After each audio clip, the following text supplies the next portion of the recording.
Parece que foi o convite para você, Roberta. Olha, onde é que deu? Não foi? Ai, que bom, tá Oi, não vendo? é? Na última tentativa, não é que Sim, deu? Eu não te tive. vejo, mas tudo bem. Aí eu também não te vejo. As meninas, Márcia que entrou novamente, Conceição, tá vendo, Márcia? Deu certo. E a gente eu não iria participar, tá vendo? Ia ficar só a Deb. Ah, que legal, que bom que deu certo. Nós Márcia, estamos só confirma aqui. se você está vendo as duas, porque eu não vejo a Roberta. E eu também não vejo a Deb. Ah, então tá Ah, tá ótimo. ótimo. Eu Então não tá ótimo. Se você sei está que vendo as bug. duas. A Márcia estava aqui acompanhando as nossas tentativas, né, Márcia? Mas, para quem não estava, eu não sei o que está acontecendo, mas eu acho que está dando algum bug no Instagram, né? Na questão da live compartilhada. A gente está tendo um pouquinho de dificuldade. Mas agora, na nossa última tentativa, deu super certo, né? Então, vamos lá, vamos iniciar. Hoje a live, ela é com um tema um pouco específico, né? Devido a essa situação, essa tragédia, a gente pode bem dizer que nós estamos, né, na verdade, acompanhando o que está acontecendo ali no Rio Grande do Sul. É muito triste. Eu confesso que eu, Roberta, tenho dificuldade de acompanhar, estou evitando um pouco, porque às vezes fica um pouco difícil visualizar, né? E aí a minha mente ela vai um pouco mais distante, né? De pensar aquilo que a gente não está conseguindo ver, né? Então a gente sabe que Rio Grande do Sul vai precisar ir, né, devido a essa catástrofe, né? Eles vão precisar de um suporte gigantesco em vários setores, já estão tendo um suporte em vários setores, mas a saúde mental, como já está recebendo um grande suporte, né, Débora? E É, vai exato. precisar. Vários relatos já estão sendo ditos que nessa reconstrução, quando aquela água realmente começar a baixar e eles começarem ainda mais a sentir a necessidade de voltar a reconstruir, o quanto que essa questão da saúde mental vai ter que precisar de um acompanhamento e tudo mais. Mas nesse momento de desastre, nesse momento de pico, que é o que a gente vai falar um pouquinho agora, tá? Esse é o tema da nossa live hoje, então é para um público geral, mas em especial nós convidamos os nossos amigos psicólogos. Bom dia, Aline, que prazer ter você aqui com a gente, para a gente poder compartilhar um pouquinho da nossa experiência e da diferença, né, do nosso papel quanto psicólogo, quanto processo de escuta no acompanhamento terapêutico e num acompanhamento numa situação dessa de desastre, tá? Uma das primeiras lives, quando eu e a Deb participamos juntas, eu acho que eu cheguei a compartilhar de uma forma muito rápida. Hoje, profissionalmente, os nossos caminhos se aproximaram novamente, mas lá atrás nós já vimos trabalhado juntas, né, Deb? É, Exato. eu acho que não há problema de nós compartilharmos aqui na Não. empresa. Nós já trabalhamos juntas na aviação, ambas como comissárias e depois trabalharam como psicólogas dentro de um setor de segurança de voo da TAM, que hoje é a empresa Latam, né? E dentro dessa área, quando nós trabalhávamos juntas, nós fazíamos exatamente isso, um trabalho investigativo sobre qualquer tipo de ocorrências internas que aconteciam dentro da empresa, porque, para quem não sabe, a aviação trabalha muito com trabalho preventivo, tá bom? Só que a Deb, eu ainda estava no voo nessa época, e ela se tornou especialista em gestão de crises, e ela teve a oportunidade de participar do evento do lado, né, de cá, sendo uma das especialistas como coordenadoras da gestão de crise daquele acidente que nós tivemos da TAM, alguns anos atrás, e ela teve a oportunidade de participar como gestora aí, e também como papel de psicóloga, que não é o mesmo cenário, mas não deixa de ser um desafio da mesma forma e da mesma necessidade que as pessoas que estão passando ali no Rio Grande do Sul. E eu acho que é uma forma da gente também dar suporte, compartilhar, não só para os colegas que estão lá, mas para os colegas que estão aqui também atendendo pessoas que estão precisando desse processo de escuta, porque conhecem familiares e amigos que estão passando por essa situação. Então, sejam muito bem-vindos e qualquer dúvida, como é um tema bem específico, se tiver algum colega de profissão, e mesmo quem não seja, ficar com alguma dúvida, por favor, pode ir levantando as perguntinhas aí, que a gente vai respondendo, tá bom? Bom dia, Debbie. Bom dia, Roberta. É estranho não te ver, mas tudo bem. É muito estranho. É bem o que você falou, né, Roberta? Por tempos eu fiquei trabalhando e nós atuávamos muito, né, e por muito tempo nós ficamos nisso, né, Roberta? Atuando em parte de incidentes e acidentes e investigação. E em algumas demandas que eu trabalhei diretamente com a gestão de crise. E uma delas foi o acidente da TAM, né, o último evento que foi em 2007. Né, e naquela época foi também com o pessoal de Porto Alegre. Então, eu vou trazer um pouco daqui. É verdade, foi com o pessoal de Porto Alegre e foi para lá que eu fui. Eu fiquei 40 dias em Porto Alegre para atuar. E aí eu vou trazer um pouco da experiência, né, dessa atuação. É óbvio que quando nós falamos em desastre, a gente vai começar a falando que, como a Roberta apontou, na aviação tudo é muito preventivo. Na verdade, todas as empresas, né, todos os lugares que têm um risco iminente, deve-se trabalhar nesse preventivo, né? E aí, quando a gente fala em preventivo, preventivo quer dizer você conseguir mapear realmente quais são os riscos que você tem, né? Exatamente, para você poder evitar que aquele risco chegue a acontecer. Para que evite o evento, né? E para isso as empresas, as organizações e inclusive o governo, tá? Não é só um ou outro, inclusive o governo, desenvolve planos de resposta, né, à emergência, a essa crise. Então, é muito importante que as pessoas vejam que deve existir esse plano de resposta. E nós, como psicólogos, participamos desse plano de resposta. Então, quando acontece um evento, equipes que trabalham, de psicólogos que trabalham direto com resposta em emergência, devem estar sendo acionados para atuar. Né? E ali você tem voluntários de todas as formas. Né? Você precisa desses voluntários. Só que você não pode encaminhar voluntários, por exemplo, né, que não tenham nenhum tipo... Então, imagina a situação. Você tem a situação do desastre, a situação da catástrofe, e ela pode ser em qualquer cenário. Eu vou dar exemplos aqui de cenários distintos, como nós que tivemos um acidente dentro da cidade de São Paulo. Sim. Né? A Gol, como teve um acidente dentro de uma mata, né? Dentro de floresta.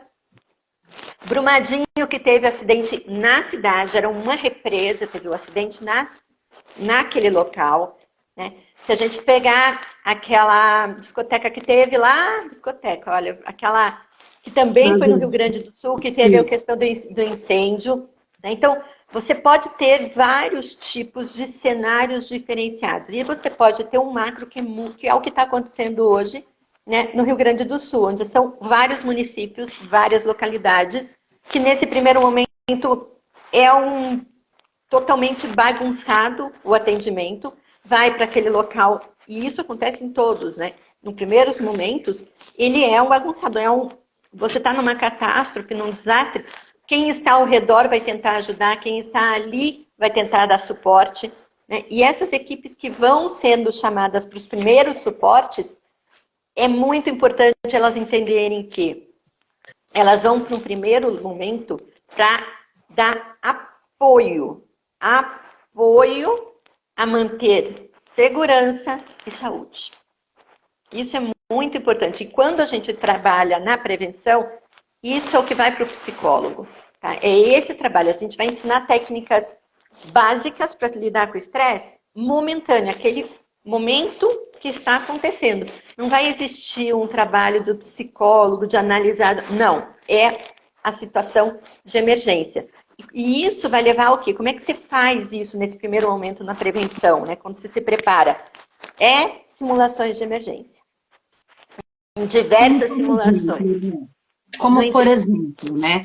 Eu acho que dentro das experiências que você já teve, o que, que você poderia compartilhar um pouco, até para os colegas psicólogos que estão aqui assistindo a nossa live, para eles entenderem um pouquinho mais, né? Para eles poderem.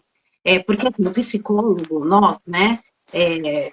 Para quem nunca vivenciou este cenário, é muito natural que nós tenhamos muito especialistas que chegam lá com uma conduta clínica. E Muito natural. é muito natural, tá? E não é que seja ruim, não é isso. Mas é importante a gente entender que nós, como psicólogos, uma conduta clínica, e não só os psicólogos, né? Mas todos que estão atuando em uma determinada especialidade, num contexto que se encontra a conduta, ou seja, a nossa técnica, ela tem que ser praticada de forma diferenciada. Então, é importante a gente ter um pouco esse direcionamento, né? Então, dentro do pouco que você vivenciou desse lado, né? Principalmente nesse evento grande que nós tivemos aí em 2007 com a Latam, um pouquinho dessa parte um pouco mais acessível. O que, que você poderia compartilhar com a gente, Dé? Por exemplo, quando você tem esse primeiro suporte, você vai. Eu vivenciei de várias formas, de vários tipos de psicólogos, né, de várias formas.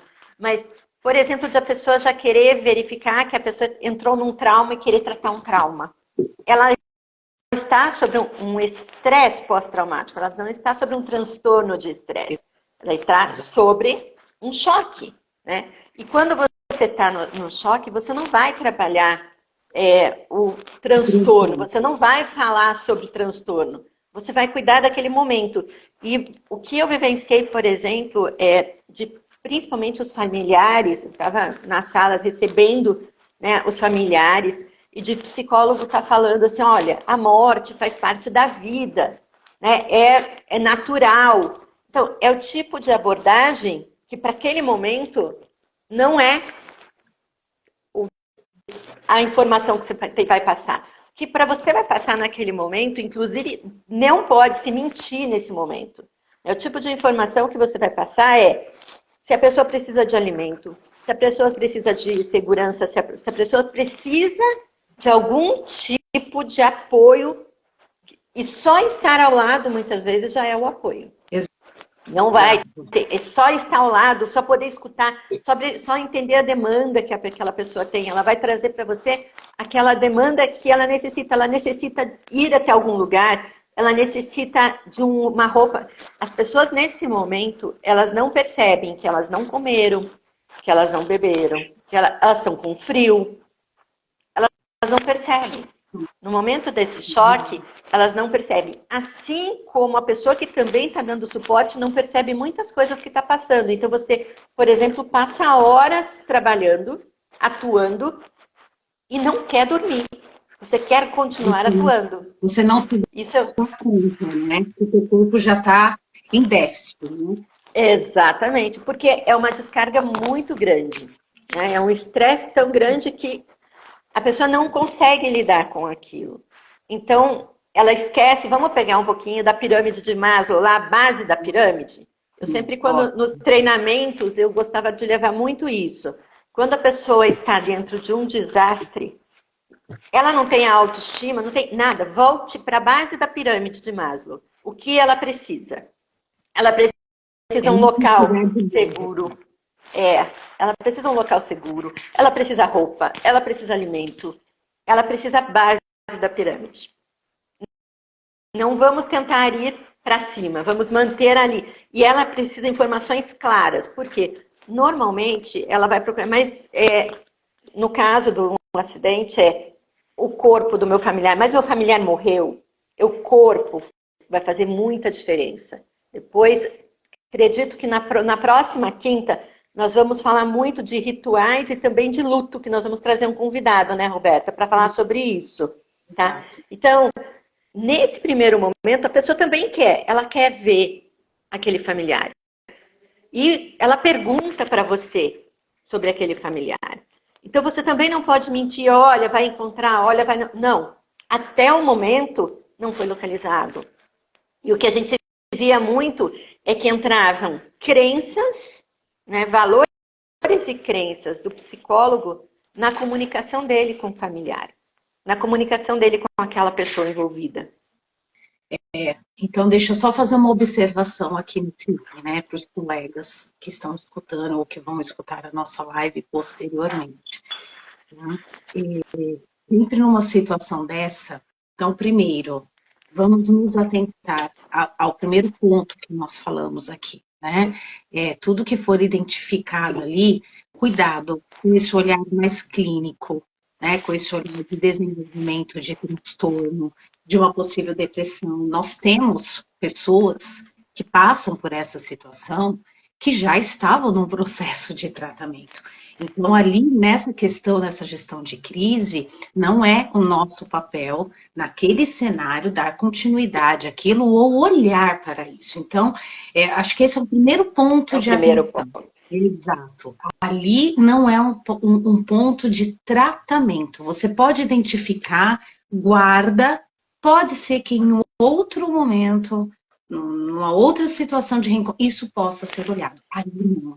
Ali é um processo de escuta. E ali é um processo que nós temos que estar 100% voltados para o quê? Para o estresse pós-traumático.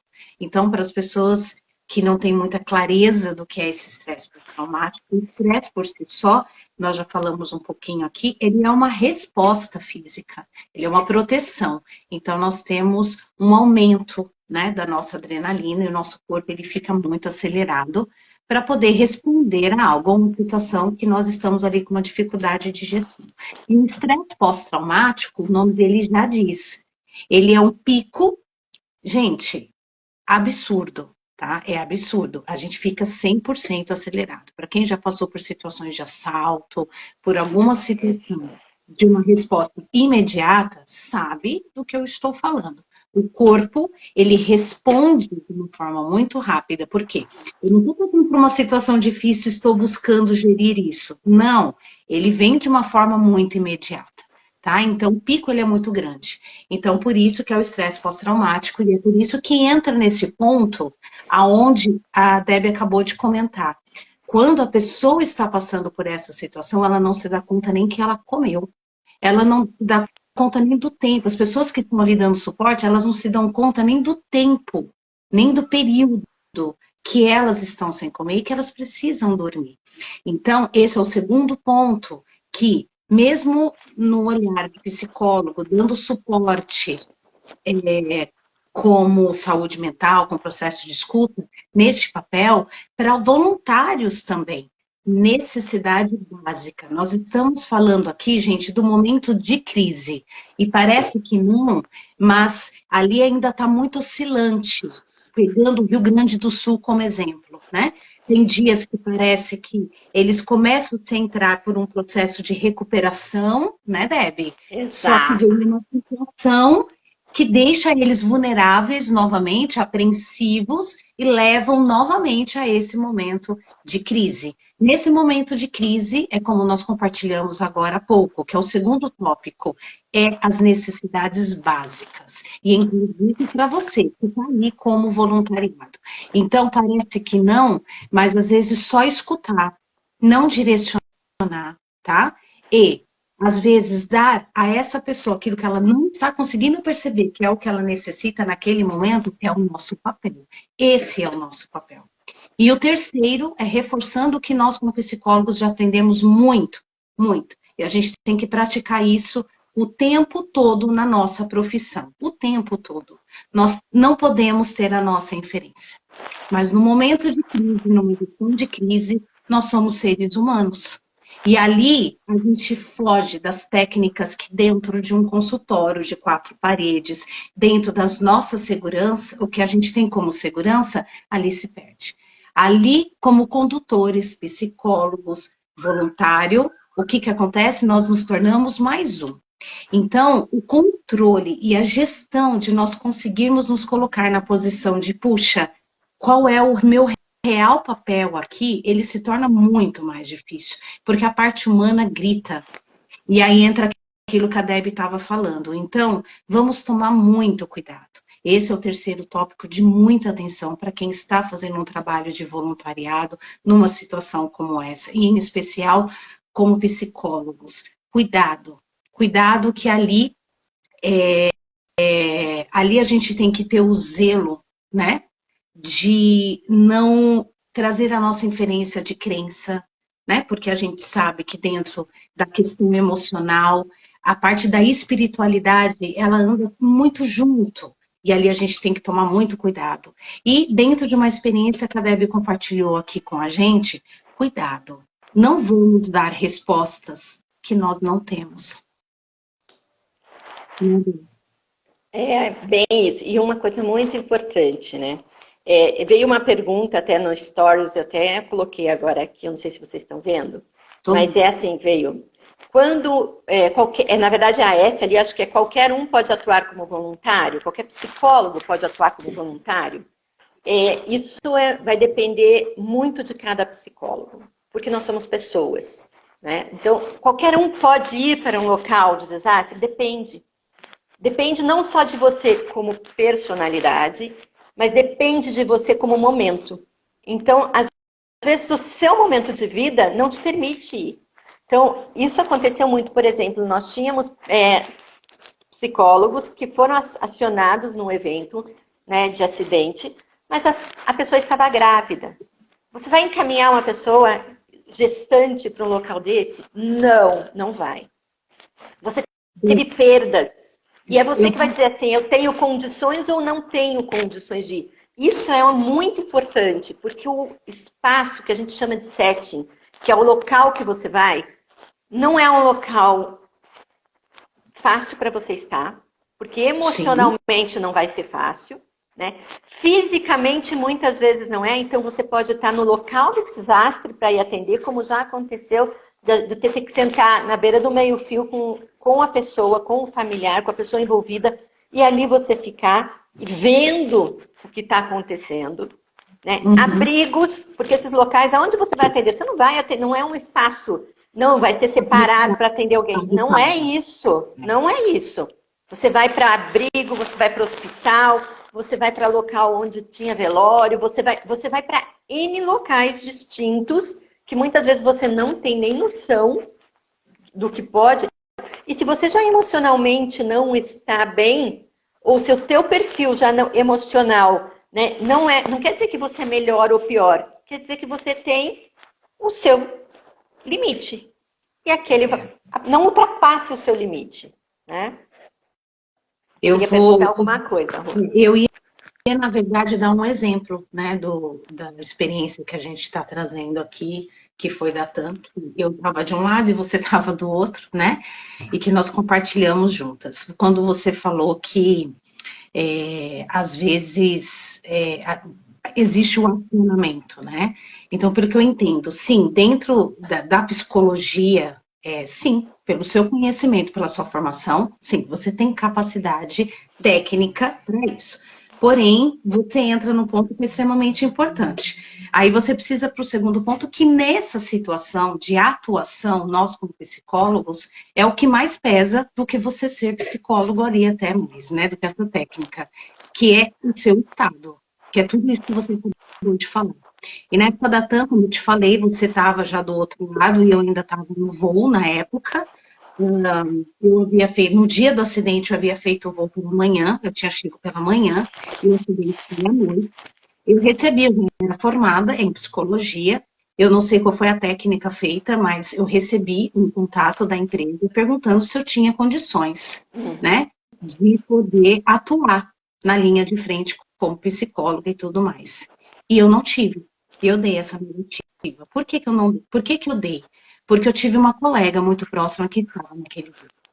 Então, eu não tinha condições. Então, a gente precisa muito atuar, porque há pouco, como eu disse, um dos 3 direcionamentos aqui que nós demos para os colegas, né, para os psicólogos, um deles, ali, ele é um cenário que você se torna mais um. E pelo fato de nós nos tornarmos mais um e sairmos da proteção das 4 paredes do nosso consultório, nós temos que ter muita atenção quanto a isso. nós temos que nos colocar na posição consciente de, assim, puxa, o quanto que eu estou com condições de ir e dar conta disso. Sabe, Rô, eu vou até trazer um pouco de experiência disso. Como eu falei um pouquinho antes daquele processo, né, de você fazer a prevenção, né? Quando você está treinando psicólogos para atuar em desastre, né, você faz muitos cenários de desastre. E o que aconteceu muitas vezes é que nos cenários de desastre, os psicólogos trouxeram, olha, eu realmente não tenho condições de atuar. Só por quê? Porque quando você traz a pessoa para um cenário que vai imitar a realidade, e aí nós tínhamos muitas pessoas já que eram envolvidas em cenário. Eu trabalhei como comissária, também vivenciei o acidente que era o 402 como comissária, depois vivenciei também crise.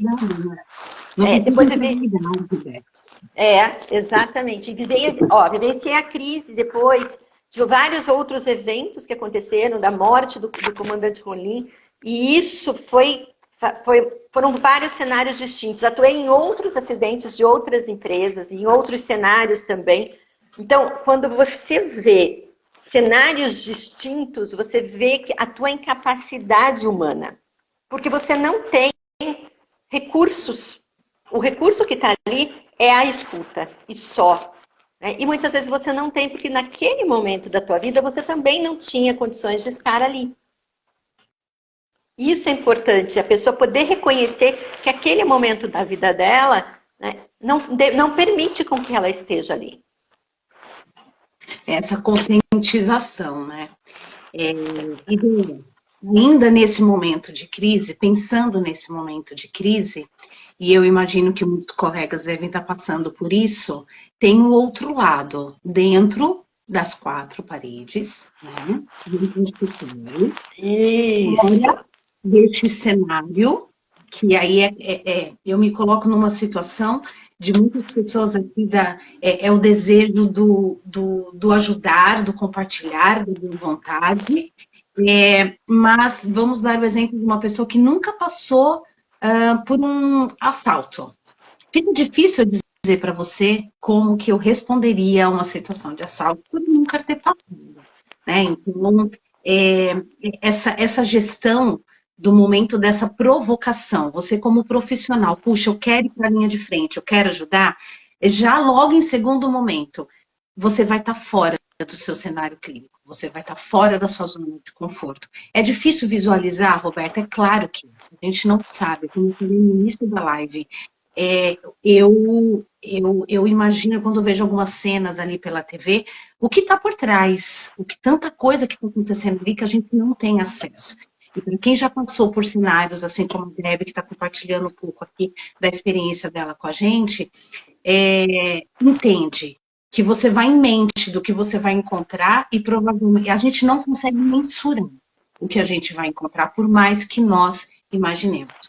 Então, a questão muito de atrelar, né? A decisão do ir para a linha de frente, ela está muito mais voltada, além da tua formação, além daquilo que você vai poder estar levando ali como técnica, é muito mais o seu momento de vida que vai dizer isso, de você estar ali ou não. E ainda continuando nesse momento de crise, também uma pequena diferença que acontece dentro da prática do psicólogo, dentro da questão da gestão de crise, é quando vocês continuam, né, nós continuamos dentro do nosso consultório, dentro das quatro paredes, dentro do nosso centro de segurança, e vem aquele paciente que já está há um tempo com você e ele tem um familiar que está passando por essa situação. Ou em que ele perdeu um familiar nessa situação. Aí também há uma mexida, um manuseio de movimento, né, Deb? Exatamente. Aí eu vou até juntar mais alguns casos que pode acontecer, Roberta, que eu sei que acontece com você, acontece comigo. Além de perdas familiares, né, pessoas que têm negócios, né, pessoas que têm empresas, né, ou tem alguma coisa, e lá na região que também foram impactados, seus funcionários que foram impactados.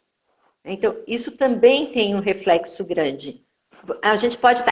E pessoas também que costumam ver muito as cenas, né, e que emocionalmente vão tomando aquilo. Nós temos um outro tipo de estresse baseado nisso, né? Aquelas pessoas que estão sempre visualizando e aquilo começa a impactar a forma da pessoa estar vendo a vida. Então, tem dentro do consultório, como você trouxe, provável acontecer um desses 3 casos. Sim, sim. Né? E da mesma forma, vai entrar para um estresse pós-traumático se nós não ajudarmos essa pessoa a identificar que isso está impactando. É tirá-lo do acompanhamento que estava acontecendo e trazê-lo para essa situação específica, né? Tá? Esse é o melhor direcionamento que a gente É o pode melhor dar. direcionamento. A gente sabe que dentro de consultório nós atuamos com a escuta o tempo todo. Às vezes eu tenho em mente que eu preciso fazer um processo um pouco mais investigativo com o paciente, de uma suspeita somente minha, tá? Mas eu posso até separar ali um material, mas quem vai dizer como realmente aquela sessão vai ser conduzida é aquele paciente. Então, a escuta é sempre o olá, né? É o bom dia, o boa tarde, como foi sua semana, escuta. Então, é esse processo que vai direcionar. E, às vezes, o importante da gente não se desprender deste processo de unir, ou às vezes de nem escutar, mas de unir, né? Aquilo que ele já vinha acompanhando com aquele paciente e unir aquela nova situação. Não. Dentro deste processo é um momento de crise. Independente se ele está lá 100% vivenciando uma linha de frente ou ele está vivenciando aqui dos bastidores. O nosso posicionamento ele tem que ser exatamente o mesmo. Exatamente, exatamente.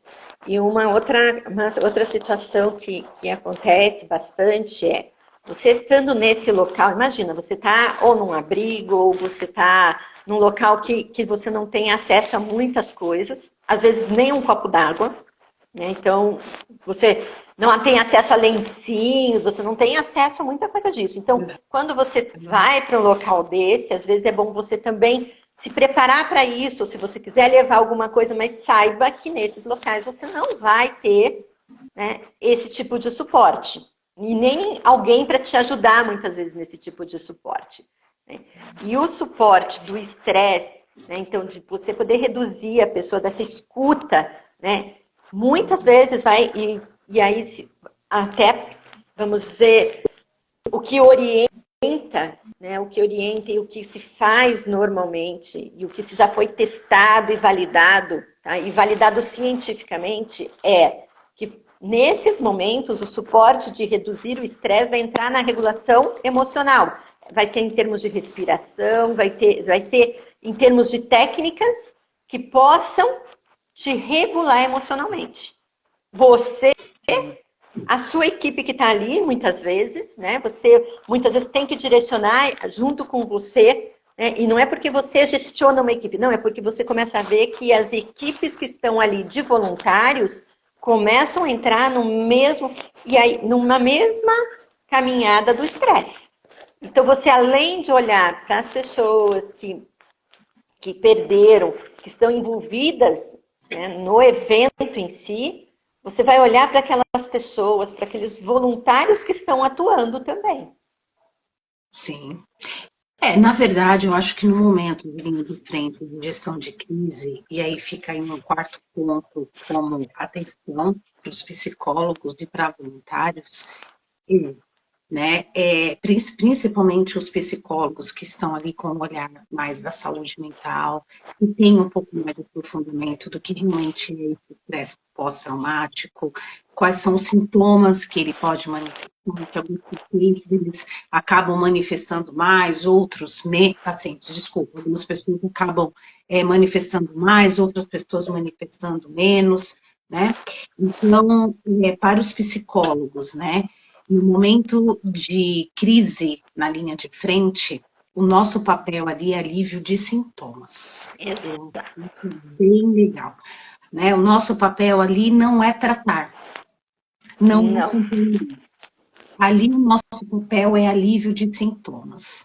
E quando eu penso em alívio de sintomas, entre todas as técnicas que nós temos aqui para um controle de uma regulação emocional, que está associado à psicossomática, que é uma resposta física. É quando o pico emocional ele é muito grande e fisicamente o nosso corpo ele responde de várias formas. Um exemplo muito legal da gente dar aqui, que fica muito palpável, é quantas pessoas já sentiram ou conhecem alguém que chegou no pronto-socorro achando que estava infartando e estava numa crise de ansiedade, né?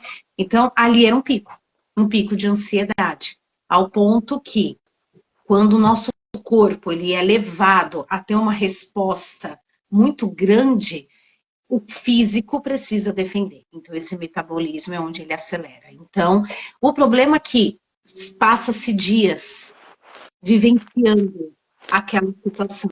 E a gente indo um pouco agora, né, para o que as pessoas ali do Rio Grande do Sul estão passando. Há quantos dias eles o vêm maturando?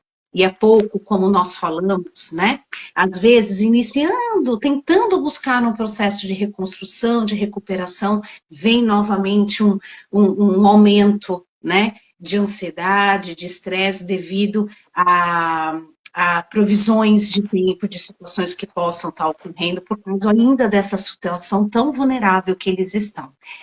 Este monitoramento também não é o tratamento. Ah, ali está evoluindo, uma possível... Não, o nosso olhar ali não pode entrar nesse processo. Não temos nem capacidade para isso. Novamente, eu vou dizer, porque eu acho que isso tem que ficar muito alerta.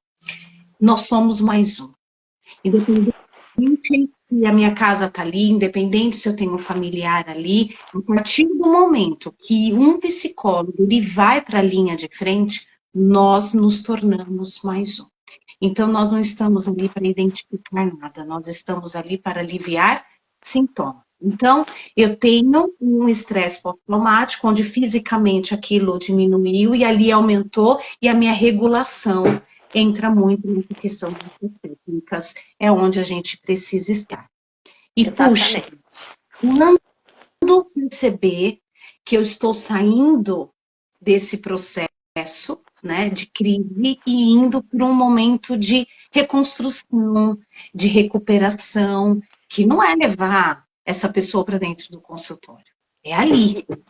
É ali aí, ainda. Roberta, é importante o que você está falando da reconstrução, que eu vou dar um exemplo um pouco diferenciado.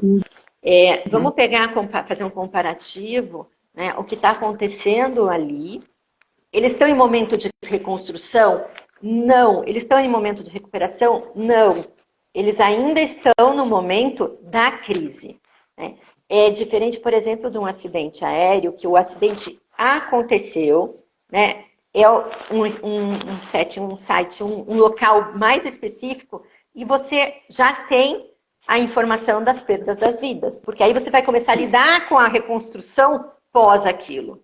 Muito mais rápido. Ali, eles já passaram dias, né? E eles vão começar essa reconstrução, essa recuperação, somente quando eles puderem olhar e ver o que realmente eles podem reconstruir. Então, quando a água baixar, quando eles puderem voltar e ver o que ainda restou para eles poderem reconstruir. Então, por muito ainda, eles vão ficar em abrigos que não são os locais de reconstrução deles. E só uma pequena recuperação emocional. Então, isso também é importante, porque às vezes a pessoa, não, já vamos reconstruir, vamos recuperar. Não, porque esse processo ele vai demandar algumas coisas externas que hoje eles não têm condições. Tá, entendi. E Debbie, fala para mim sobre essa questão. O quanto que nesse momento de crise, né, essa percepção que nós, dentro do consultório, na área clínica, ela é tão fácil de ser apurada, que é essa percepção, esse olhar para o paciente, essa condução de entender, puxa, ele está precisando disso, eu vou dar uma provocada nisso um pouco, para que ele consiga acessar essa informação, ajudá-lo a acessar essa informação na próxima sessão. Esse olhar, né, que a área clínica nos permite muito ter esse monitoramento, né? Quais dicas que você poderia compartilhar com a gente aqui de como levar isso para dentro deste momento de crise, né? Falando mesmo do quê? Da saúde emocional, da qualidade da saúde emocional desses psicólogos e desses voluntários que estão na linha de frente. Tá? Quais dicas palpáveis mesmo, né? De quem está ali na linha de frente, que depois vai ter oportunidade de escutar um pouco aqui da nossa live, ou para quem tem interesse, quais dicas que você daria? Né? Tem alguém numa linha de frente de comando? Como que isso seria possível fazer esse monitoramento, né? Olha só, Rô, às vezes a gente pensa que aquela pessoa que está no comando, né, que está gestionando é que vai fazer isso, mas muitas vezes não é. É aquele que tem a percepção do que está realmente acontecendo no momento. Tá. Então, você estar atento realmente ao descanso, por exemplo, né? Como as pessoas perdem a noção do tempo, seja voluntário, seja psicóloga voluntária, ou sejam voluntários, ou as próprias pessoas envolvidas, né? Você fazer uma atividade para começar e finalizar a jornada, né? Vamos pensar nos psicólogos, nos voluntários, fazer um tipo de atividade, um briefing, um debriefing emocional, para você poder começar e terminar, porque senão as pessoas continuam a jornada. Só fazendo um adendo aqui rapidinho dessa primeira dica, tá? Você vê, a gente fica tão envolto na situação que a gente não percebe que horas sem dormir, sem beber, e a minha saúde emocional começa a ser impactada e eu não consigo olhar. Então, sempre estar atento a alguém que buscar estar um pouco mais atento a isso também, né, Débora? Porque a gente olha tanto para aquela vítima e a gente se dispersa disso. Então, como você mesmo falou, nem sempre é o líder que vai estar ali, quem está direcionando a equipe que vai ter esse olhar. Às vezes é uma pessoa comum, voluntária, às vezes nem o psicólogo, ou um próprio psicólogo, mas não. A pessoa que está ali na linha de frente, estar atento. Esteja atento, né, com a questão da saúde emocional, desses psicólogos e voluntários, dessas necessidades básicas que ali se passam. E aí poder dar esse direcionamento, né? Quando você fala isso, Deb, e traz isso como um ponto de atenção, quanto à divisão mesmo, né, de estabelecer, que nem você falou, puxa, essa regulação de tempo, de espaço, de movimento, como que isso, fisicamente, tecnicamente falando, a gente consegue fazer? Olha, vai depender muito do cenário que você tem, Roberta, porque é impossível você conseguir prever o cenário que você vai ter, né? Mas, por exemplo, é muito comum que os voluntários, eles se encontrem em algum momento, né, para chegar. Como é que você sabe que você vai lidar com esses pacientes? Você chega e vai lidando? Não, é comum você entrar num cronograma do que eles já estão fazendo. Então, você consegue perceber nesse cronograma do que eles já estão executando, né, já tem uma ordem. Ninguém entra, as pessoas acham que chega lá e já vai fazendo. Não, elas vão buscar aqueles que já estão na ordem. Então, você começa a perceber como é que funciona essa ordem. Como você falou do briefing e do debriefing, né? Exatamente. Que é muito comum para nós, que éramos aviação, mas acho que para muitos psicólogos clínicos, que é a maioria do que estão ali na linha de frente, não são muito familiarizados com esse termo, né? Se você puder explicar um pouquinho, né? Não, existe técnicas para psicólogos, né, de desastre chamadas briefing e debriefing, né, emocional. Então, que não deixa de ser uma intervenção, muitas vezes em grupo, onde você consegue fazer com que as pessoas envolvidas, eu estou falando em voluntários, você também pode fazer isso, né, desde que você saiba as técnicas, junto com grupos, que também é muito comum, com a massa em si, se você tem um grupo específico envolvido com um tipo de cenário, né, também se faz isso, né, mas onde você permite ali que as pessoas falem, que as pessoas possam ser tranquilizadas, né, daquilo que elas vivenciaram. Então, que elas possam contar, que elas possam trazer as emoções, né, para que possa ser acolhido. É um acolhimento. Costuma ter existe um roteiro validado desse briefing, desse debriefing? Existe o roteiro validado, existe a técnica em si, existe o roteiro, existe treinamento para ela, inclusive. Existe vários tipos de artigos científicos mostrando as validações que elas podem ser executadas. E uma das coisas que nós colocamos aqui, Roberta, no story ontem, né, a ONU, né, junto com a Organização Pan-Americana aqui, tem um material, são 164 páginas, se eu não me engano, né, de como fazer um tipo de intervenção. Existe treinamentos para isso, tudo, mas nós pontuamos aqui no Stories, eu até coloquei o link lá deste material, né, que é um material validado, que é um material que você pode seguir, é um roteiro bem grande, né, com vários pontos, né, de como você pode atuar dentro da gestão de crise. Para o psicólogo, ele é muito voltado para o psicólogo, esse material. Para a parte da saúde mental. Para a parte da saúde mental. Está lá no story nosso. Tá, já está compartilhado, então, no nosso story, quem tiver interesse. Deixando bem claro, tá, que, puxa, mas é um material para ser estudado agora, o negócio está acontecendo. Sim, gente, é bem isso, né? Eu acho que é nítido que isso foi numa catástrofe natural, nós já tivemos alguns aqui, isso vem acontecendo muito no mundo, mas eu acho que no nosso país a gente está vendo aí que pode ser considerada uma das mais significativas. E para quem já tem uma visão muito preventiva, né, como nossa experiência faz com que nós tivéssemos desenvolvido muito isso, né, Debbie? E como o acidente da TAM, que nós compartilhamos um pouco, a Debbie compartilhou um pouco a experiência dela aqui no início dessa live, quando o acidente da TAM ocorreu em 2007, não tinha um cenário de gestão de crise tão bem montado e formado, né, Debbie?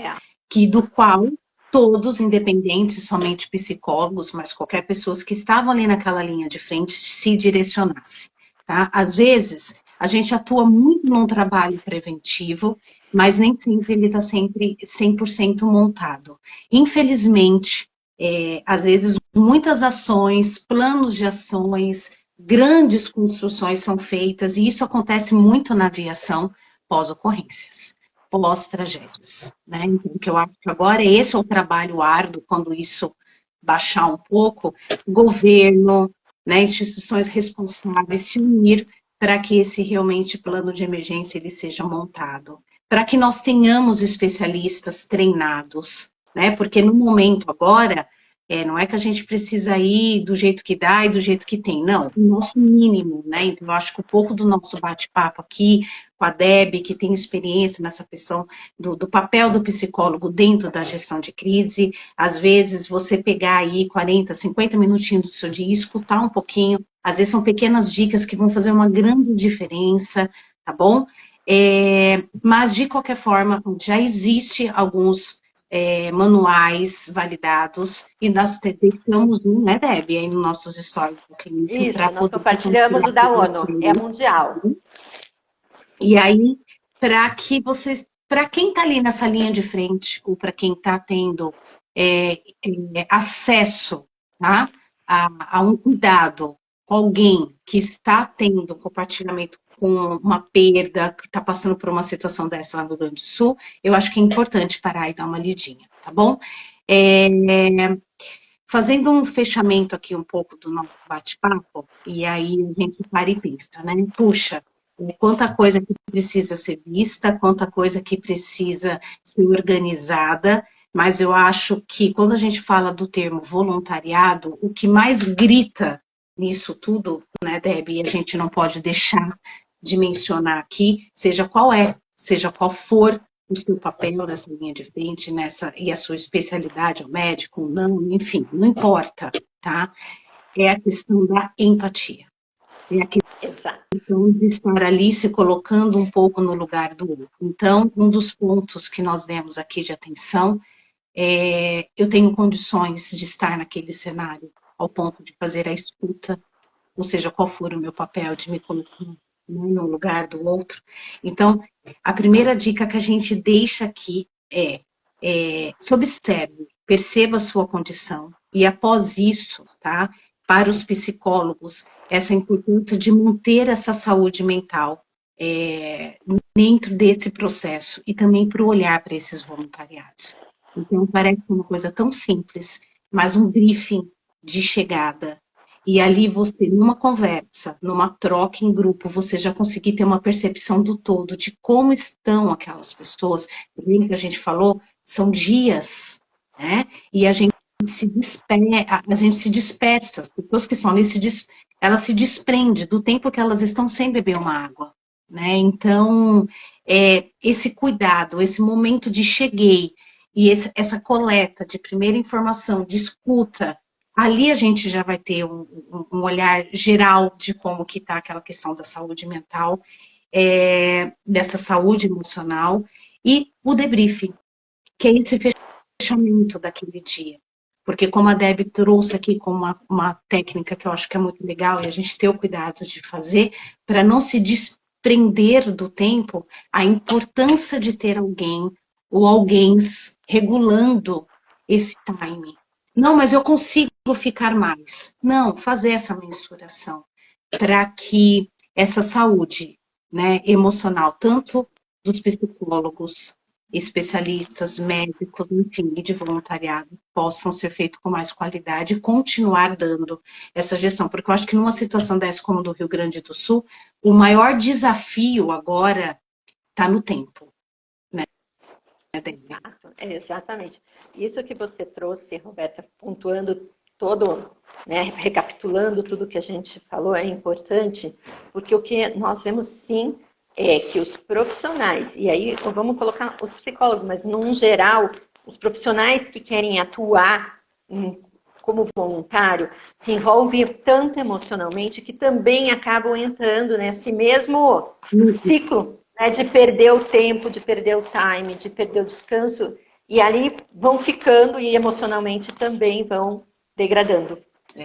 Tá? E isso aconteceu em todas as vezes, né? E se você é um psicólogo e gostaria realmente, fala assim, não, mas eu gostaria muito de trabalhar, não só como voluntário, existem N institutos que são acionados no momento da crise. Se prepare para isso. Né? Então, vá atrás de um treinamento profissional para isso. Porque, sim, eles vão mostrar vários cenários, sim, eles vão trazer vários tipos de intervenções, sim, eles vão trazer, né, como você lidar com tudo isso, mas aí você já vai estar um pouco mais maduro para isso. Né? Agora, se você resolveu sair e ir para o local, entenda que aquele local, como você falou aí, não são 4 paredes. É qualquer local onde você vai ter acesso a uma degradação humana muito forte, tá? Muito forte. Não é alguém que está trazendo, é você está vivenciando. Além da necessidade daquela pessoa que está ali, que você está na escuta, você está vivenciando o local. Ter mais um. Acho que é a consciência, né? Nós nos tornamos mais um. Então, a gente precisa ter essa ciência, por isso nós compartilhamos no início, além da vontade, do desejo, entender, eu estou em condições de? Essa é uma pergunta que não pode faltar dentro do tipo. Não pode. Nunca porque, pode. E não se sinta pequeno, se você perceber que não. Tá? Porque existem diversas formas, perto, longe, de não ter o suporte que é necessário, né? Exato. E fazendo um pouco agora, né, um complemento e já emendando na nossa live na próxima semana, tá?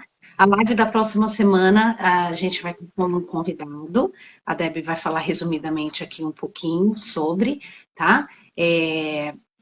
Mas a gente vai estender um pouco disso tudo que a gente falou aqui, desse momento de crise, por aquele outro momento de olhar para essas pessoas da perda. Chegou o momento de olhar para esse perda, né? Do que é o sentimento do luto, e trabalhar com luto dentro de um contexto, fora uma gestão de crise, um momento de crise como é esse, é um caminho de condução. E dentro de trabalhar com luto, com uma pessoa, um acompanhamento, provindo de uma gestão de um momento de crise como é esse, o direcionamento é outro. É claro que as fases do luto é o mesmo, né? Para quem é psicólogo sabe dessa questão técnica que eu estou falando aqui. Mas o que a gente está querendo, e o nosso convidado na próxima semana vai poder compartilhar bastante com isso, porque ele atua 100% em cima disso, né, Guilherme? É exatamente isso. O como, tá? O como. E às vezes a gente acha que eu tô aqui em São Bernardo, no caso, eu acho que eu tô muito distante disso. E não, às vezes pode aparecer, eu tenho paciente que tem empresa, né, em uma dessas localidades, então assim, a coisa ela aparece pra gente quando a gente menos espera e de uma forma que, tá?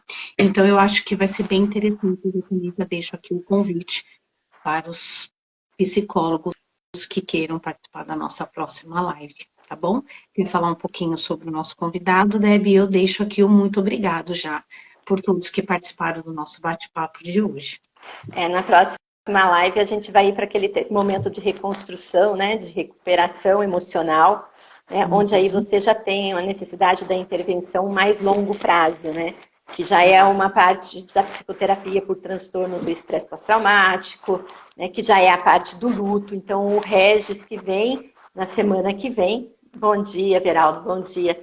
O Regis, ele vem falar, ele atuou durante 10 anos também na gestão, né, em crise, no momento da crise, atendendo as demandas, e ele atua com o luto, né, com a parte pós, né, quando já está verificada toda essa... E luto não é o luto só da perda, né, de um familiar, mas é o luto pela perda de casas, da história, da identidade, como é o caso, por exemplo, do que está acontecendo lá no Rio Grande do Sul. Porque ali o luto é por várias coisas que estão acontecendo. Né? Você perder uma casa é um luto, você perder a tua história, as tuas fotos, as suas imagens, as pessoas, os animais, tudo isso traz um luto. Então, nós vamos falar muito sobre esse apoio, como facilitar, né, tanto em grupo quanto individualmente. Que legal. É bem um pós, né? Eu acho que vai ser bem interessante. E psicólogos não percam de verdade. Aqui já fica o convite. Para quem acha muito cedo, 7 horas da manhã, ou não consegue, porque já está atuando, né? Porque a gente sabe que a vida do psicólogo, ele começa muito cedo, ele vai até muito tarde. Já né? vai começar. Então, a gente, tanto essa live quanto da próxima semana, nós vamos deixar gravado, tá bom? E assim, dentro do material, não esqueçam, ficou o material, e eu acho que é legal, né? Eu vou falar aqui com a Debbie, de nós deixarmos esse material de um roteiro da ONU validado também no YouTube, tá bom? A gente vai deixar em anexo lá, que eu acho que é importante para quem depois quiser parar e dar uma olhada nesse material, tá bom? Gente, mais uma vez, muito obrigada pela presença de todos que puderam participar da nossa live agora. Muito obrigado também para os que vão assistir a nossa live posteriormente. E fica o convite para a live para a próxima semana, tá? E um ótimo dia para todos. Gente, muito obrigada. Obrigada por aqueles também que fazem o papel do voluntário, seja onde eles estiverem.